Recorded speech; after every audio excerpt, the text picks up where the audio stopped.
after last night, do you still think Steph is the best player in the world? I think this season, Steph Curry, especially over the last 3 months, he's played like the best player in the world. That's what I said.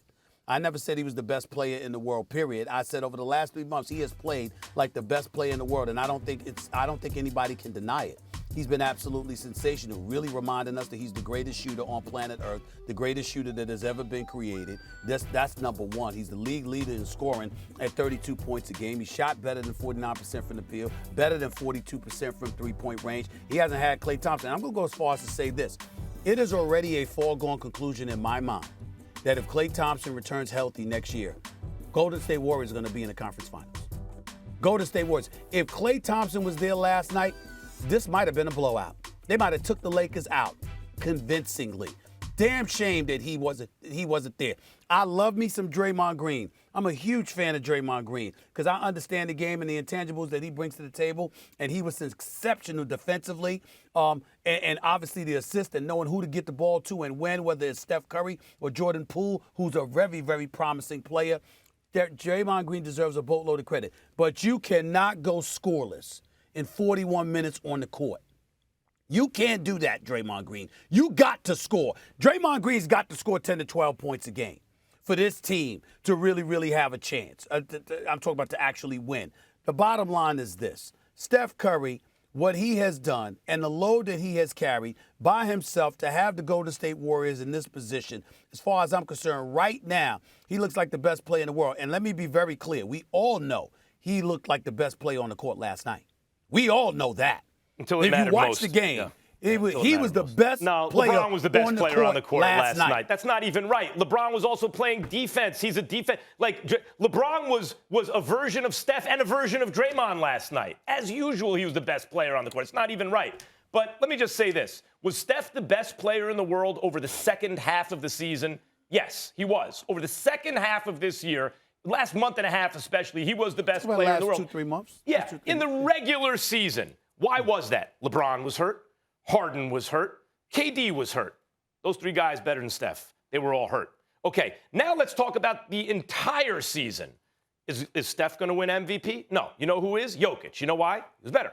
He's a little better. They were both healthy all season. Jokic was a little better. He's going to win MVP. You know who would have won MVP if he would have stayed healthy other than the three guys I mentioned? Joel Embiid.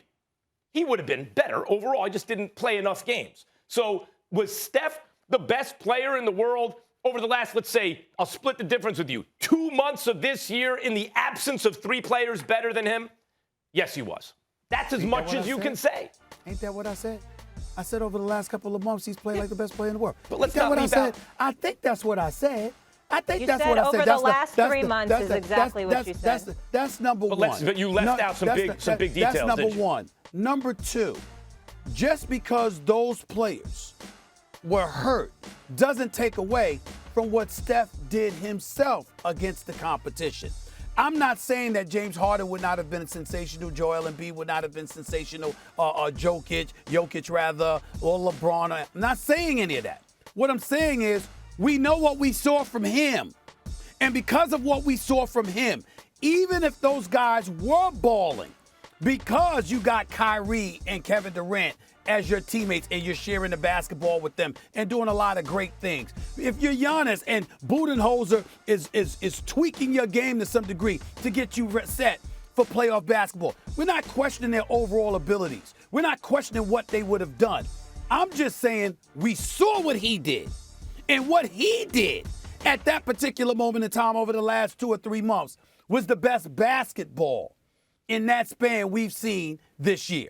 The best. That's what I'm saying. Because of the accuracy and the consistency with which he was doing it. No, I would say the best basketball we saw played this year was by James Harden before he got hurt. Once he joined the Nets.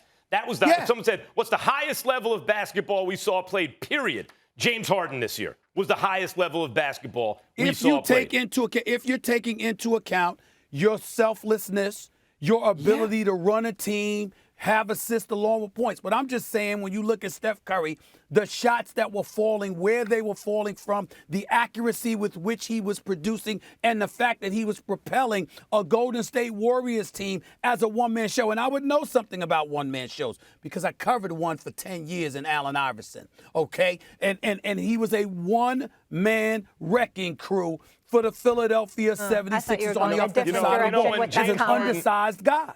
And I saw it. When James Harden didn't have KD, he just had Kyrie, he was winning. When he didn't have Kyrie, he I'm just not had questioning anything about he just James had KD, Harden. he was winning. When he didn't have We're either not one of them, questioning he was anything winning. about those guys. Thanks for watching ESPN on YouTube. For live streaming sports and premium content, subscribe to ESPN Plus.